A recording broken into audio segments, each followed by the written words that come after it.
पैसा लिया जाता है लेकिन काम नहीं। ये जाति आदिवासी बनाने के लिए जाइए पराली पर खाए। आज का स्थिति ऐसा है कि हमको बताने का जरूरी नहीं है। यहाँ जितने भी जनता बैठे हुए सब वाकिफ है। कम से कम 100-200 एक जाति आदिवासी के नाम पे लूटने का काम करते हैं। इनका देखने करने का जिम्मेदारी इनकी है। हम जो अपना कीमती वोट देके पटना भेजने का काम किए हैं, तो आप अगर नहीं हमारा सेवा कीजिएगा तो आपको वोट कीजिए, हम नहीं करेंगे आप ऐसा काम। हमको अपना नेता चुनना है और जो हमारा बीच में काम करे वैसा नेता चुनना है। इसलिए कि अब नहीं चलेगा। जनता भी जाग गया है। जनता इतना भी सो रहा था, अब नहीं सोने का काम करेगा, क्योंकि घूसखोरी बहुत ही अधिक हो चुका है। तो इसीलिए आज हम लोग एक एम पार्टी का बैठक में यह कहना चाहता हूं कि 5 नंबर क्रमांक पे मेरा पटेल छाप दिखेगा। ऐसा बनाना है कि पटेल का छाप ही मिट जाना चाहिए और मैसेज जाना चाहिए हमारा महागठबंधन को कि पराली में भी जनता है, हमें जवाब देने के लिए तैयार है। क्योंकि हमारे पार्टी 6 सीट के लिए आप लोग भी जानते हैं, मोबाइल देखते हैं, जब उनके दरवाजा खटखटा के नहीं सुना तो ढोला तबला लेके भी जाने का काम किया, लेकिन नहीं। हमारा मुस्लिम को वोट चाहिए, नेता नहीं। हमारा नेता नहीं चाहिए। इसीलिए हम लोग जितने भी पराली प्रखंड में हिंदू मुस्लिम सिख ईसाई वहाँ सब आपस में भाई भाई सभी जाति मिलकर भाई बंधु को हमारे को विजय बनाना है और पटना भेजने का काम करना है। इसी का करना अपना वाली को खत्म करते हैं। अस्सलाम वालेकुम रहमतुल्लाहि व बरकातहू। चलिए बहुत बहुत धन्यवाद फारूक साहब। आपने बहुत ही खुशीले अंदाज में अपनी बातों को रखा, जिससे निश्चित रूप से हम सभी कार्यकर्ता एवं मतदातागण बड़े आभारी हैं आपके कि आपने बड़ी महत्वपूर्ण बात रखा और बहुत ही कीमती बातें आपने कही है। भ्रष्टाचारी को लेकर के, रिश्वतखोरी को लेकर के, ब्लॉक और थानों में जो चल रही है इस वक्त बड़े पैमाने पर, बृहद पैमाने पर दलालों की दलाली, इन तमाम मुद्दों को आपने संक्षिप्त रूप में बहुत बेहतरीन ढंग से रखा। बहुत शुक्रिया आपका। अब इस प्रोग्राम को आगे बढ़ाते हुए अब्दुल रज़ाक साहब चाहूंगा कि वो आके अपनी बात रखें। अब्दुल रज़ाक साहब।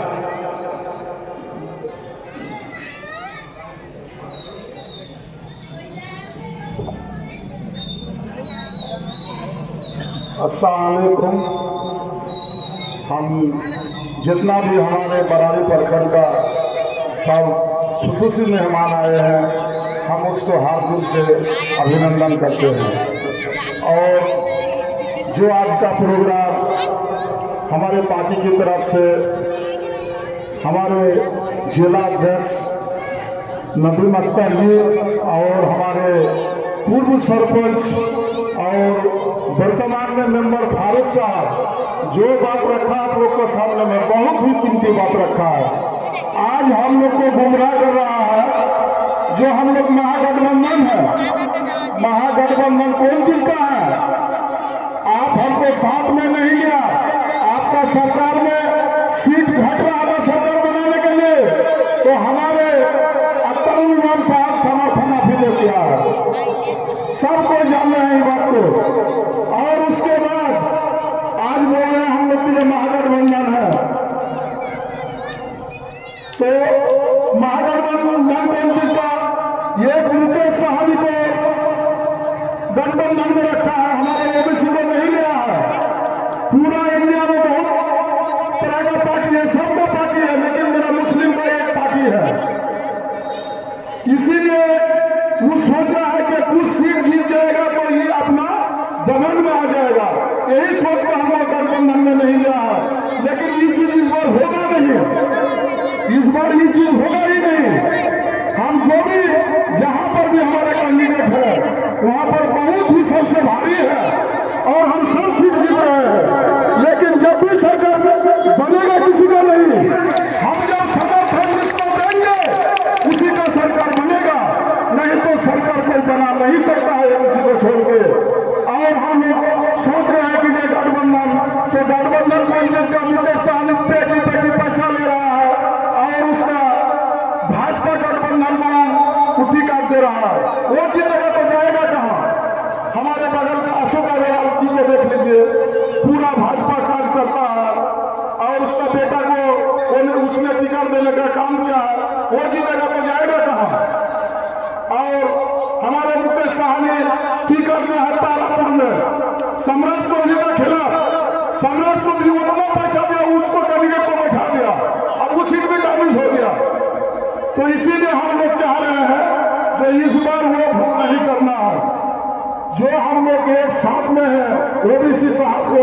मजबूती करना है।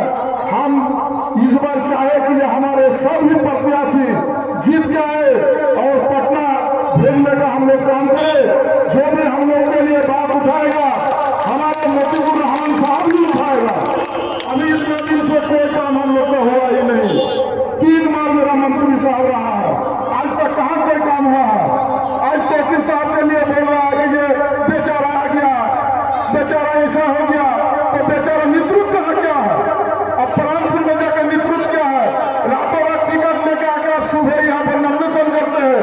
आप बोलते हैं कि दोनों हाथ में मेरा लड्डू है, दोनों लड्डू खाते रहो भाई, लेकिन बरारी को गुमराह मत बनाइए आप।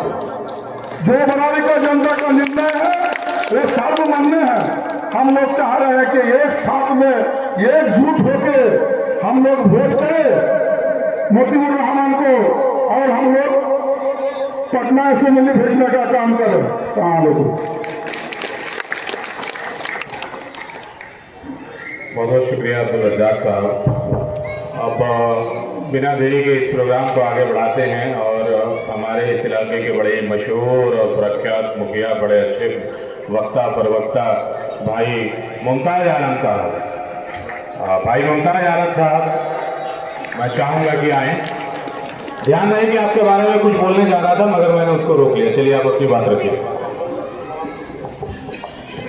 अस्सलाम वालेकुम।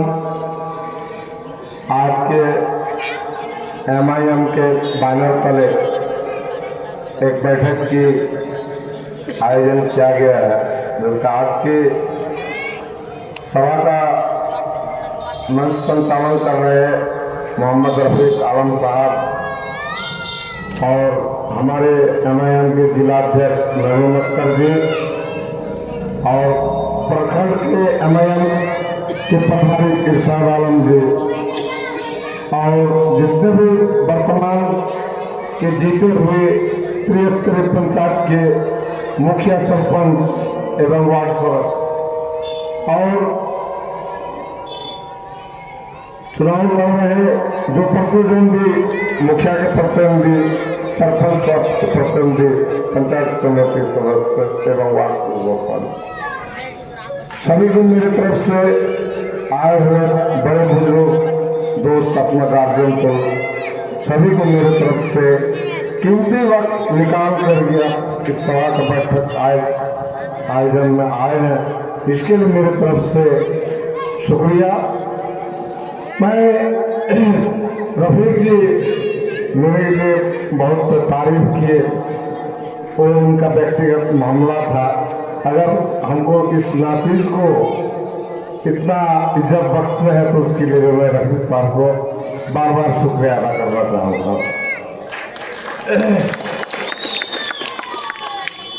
बैरिस्टर असदुद्दीन ओवैसी क्या है, इनके बारे में थोड़ा सा रोशनी डालना चाहता हूँ और AIMIM क्या चीज़ है। ये हैदराबाद के क्षेत्रीय पार्टी है। इनको बिहार आने की क्या आवश्यकता पड़ी, इस चीज को पहले हम लोग को समझने की जरूरत है। मामला यहां तक है कि अन्य दलों के द्वारा MIM को एक प्रतिबंधित संगठन मान रहा है, जो वास्तव में ये कोई प्रतिबंधित संगठन नहीं है। ये एक क्षेत्रीय राजनीतिक दल है और उसका अध्यक्ष है बैरिस्टर असदुद्दीन ओवैसी साहब।